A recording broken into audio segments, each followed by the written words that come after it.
welcome to my YouTube channel. My name is Yesterday. If you're first time here, welcome. And if you're a returning viewer or returning viewer that hasn't subscribed, please join the family.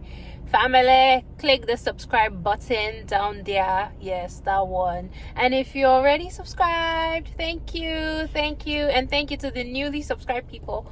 Welcome.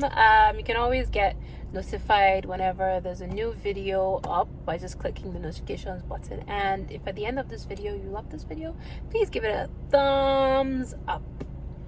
Thank you. So I'm here. I came to report to myself.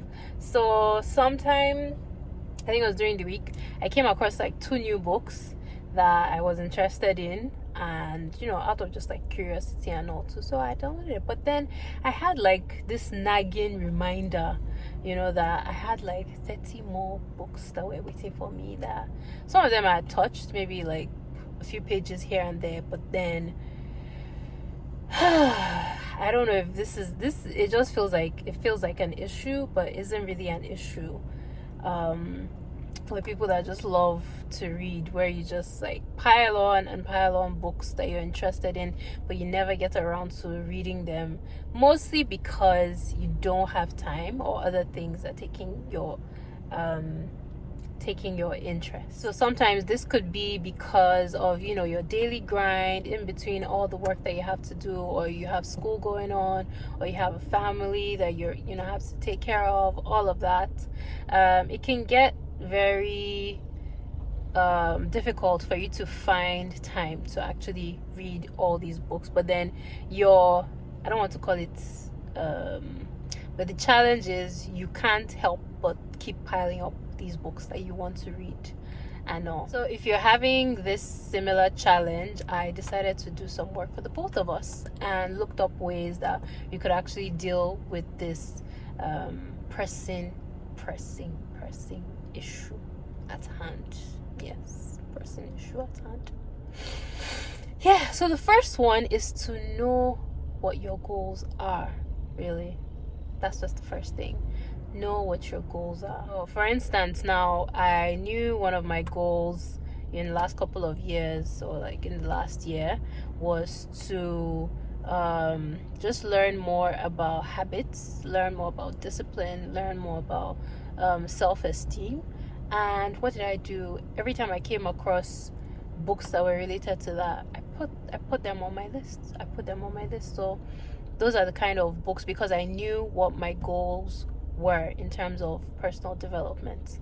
So, and that's tied to the second thing. So it's one thing for you to know your goals, and it's in knowing your goals that you are able to do the second thing, which is prioritizing. So let's say I got a book on habits, and then I found a fiction book or a fiction novel, or I found an autobiography on something that isn't really related to habits. Obviously I would prioritize reading the book on habits, because I already know my goals. So the third thing is to use your mobile devices. So it took a while for me to actually get on the ebook train, because most of the time I enjoyed feeling the book, flipping through the pages. But by the time life just started, adulthood, that's it, adulthood. By the time it started, I was like, okay, I'm not really going to have time to actually, I always feel like there's a frame of mind that I have to be in to be able to carry like a physical book and all too. So I switched to reading ebooks on my library on my mobile phone. So that's one thing I would suggest, that if you can, with your tablets, with your phones, we're with our phones for like the most part of the day. So I would recommend that, which also now ties to the next point, which is using your downtime to go through your books. So some of us, I keep saying some of us, so yes, it might relate to you, it might not relate to you. All I can say is some of us, in our downtime, the default is to maybe scroll through Twitter and read people's thoughts, read the news, read stuff that's going on.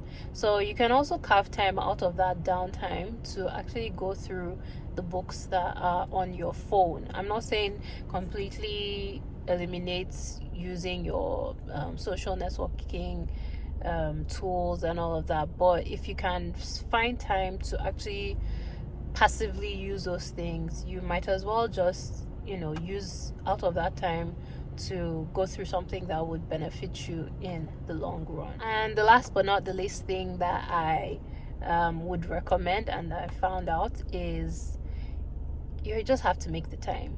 You just have to create the time. You just have to find time, whether it's in your daily grind.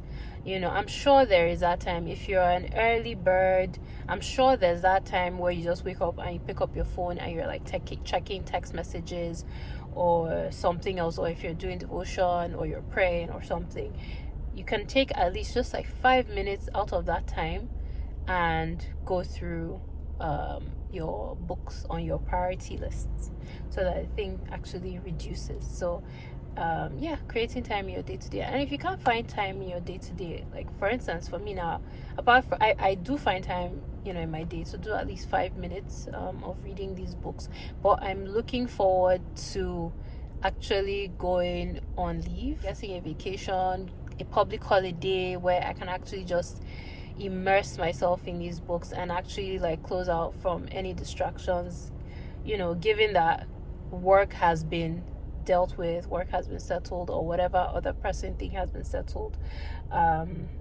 So I'm looking forward to that, at least for all that's the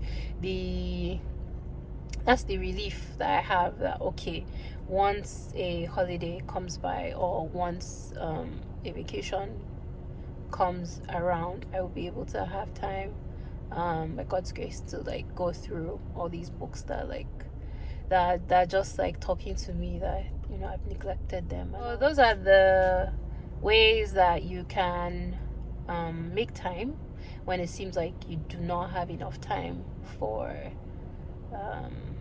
reading. All right, guys, so that's it for me.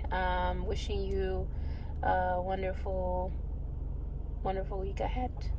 So stay safe, and just hang in there. All right, bye, peace.